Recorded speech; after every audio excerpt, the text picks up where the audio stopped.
وأضاء للدنيا طريقا مشرقا وهدى من الرحمن يهدينا به للصالحات وللمكارم والتقى. السلام علیکم ورحمۃ اللہ وبرکاتہ. بسم اللہ الرحمن الرحیم. الحمد للہ والصلاة والسلام علی رسول اللہ محمد ابن عبد اللہ وعلی آلہ وصحبہ ومن والاہ. اما بعد. رب اشرح لی صدری ویسر لی امری واحلل عقدۃ من لسانی یفقہوا قولی. شروع کرتی ہوں اللہ کے نام سے جو بڑا مہربان نہایت رحم کرنے والا ہے. بإذن اللہ آج کے درس نمبر 89 میں سورۃ المرسلات آیت نمبر 1 سے آیت نمبر 7 تک کی شرح اور ترجمہ سماعت فرمائیں گے. تو شروع کرتے ہیں. اعوذ باللہ من الشیطان الرجیم. بسم اللہ الرحمن الرحیم. والمرسلات عرفا.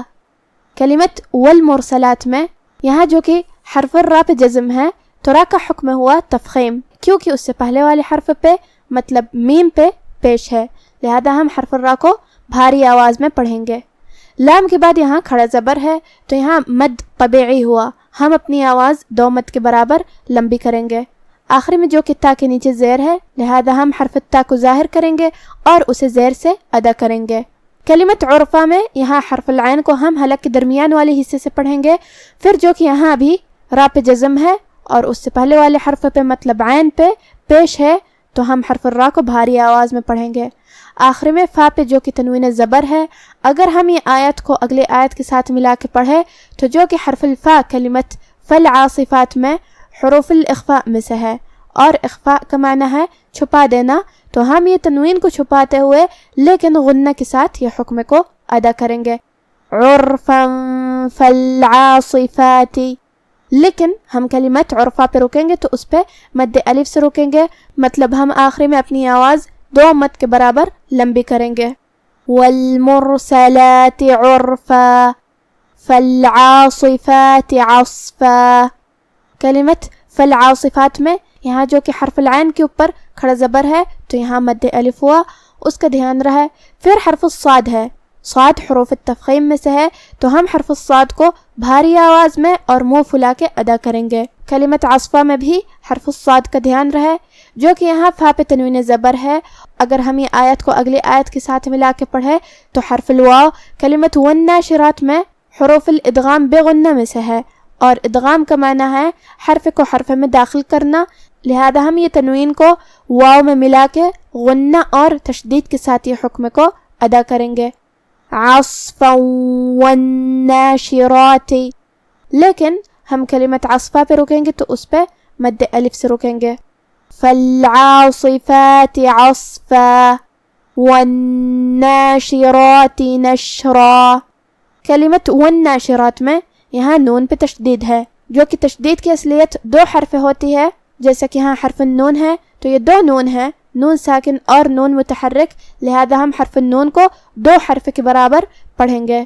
پھر یہاں حرف الرا ہے، را کی حرکت زبر تو ہم را کو تفخیم سے مطلب بھاری آواز میں ادا کریں گے. اس کے بعد کھڑا زبر ہے تو یہاں مد الف ہوا. مد الف اپنے پیچھے والے حرف کا حکم لیتا ہے تفخیم میں اور ترقیق میں، لہذا ہم را کو اور مد الف کو دونوں کو بھاری آواز میں ادا کریں گے. والناشرات.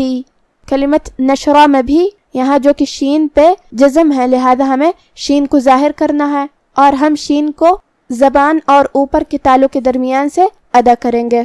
پھر یہاں را پہ تنوین زبر ہے، ہم یہ کلمہ پہ رکیں گے تو اس پہ مد الف سے رکیں گے. دھیان رہے جو کہ را پہ تنوین زبر ہے تو مد الف بھی تفخیم سے ادا کریں گے مطلب بھاری آواز میں.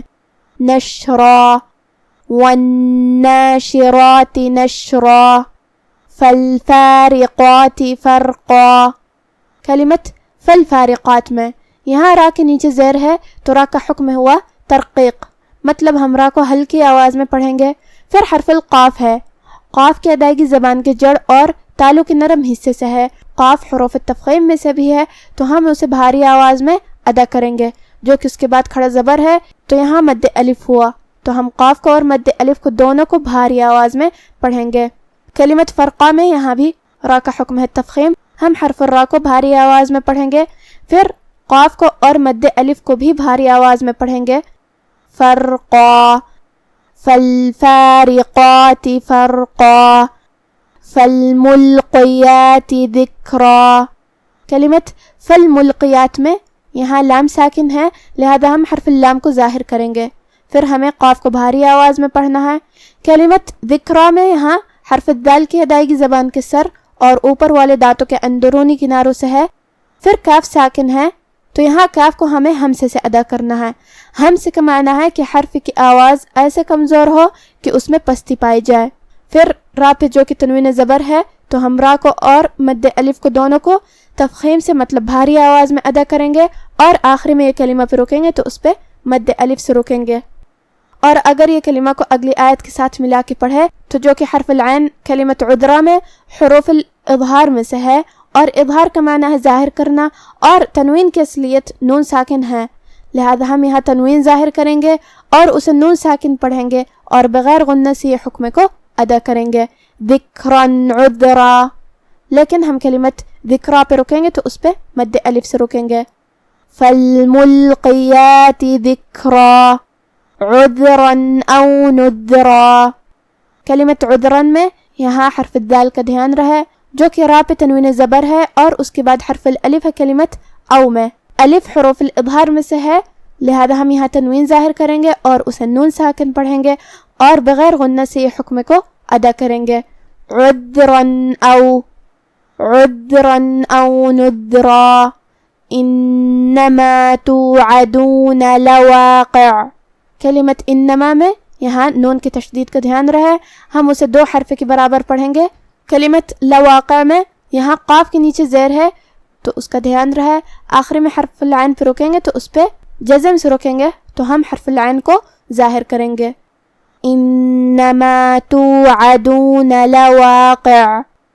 اب آپ سورۃ المرسلات کی تلاوت تجوید کے ساتھ سماعت فرمائیں.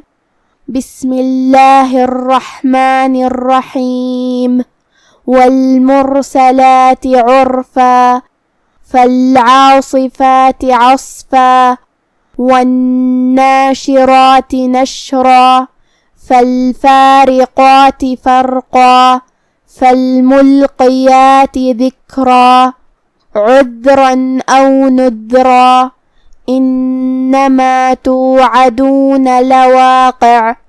ہواؤں کی قسم جو نرم نرم چلتی ہیں پھر زور پکڑ کر جھکڑ ہو جاتی ہیں اور بادلوں کو ابھار کر اٹھا لاتی ہیں، پھر ان کو پھاڑ کر جدا جدا کر دیتی ہیں. پھر فرشتوں کی قسم جو وحی لاتے ہیں تاکہ عذر دور کر دیا جائے یا ڈر سنا دیا جائے کہ جس فیصلے کا تم سے وعدہ کیا جاتا ہے وہ ہو کر رہے گا. آج کا ہمارا درس یہیں ختم ہوتا ہے. وفقنا اللہ وإیاکم لما يحبه ويرضاه، والسلام علیکم ورحمۃ اللہ.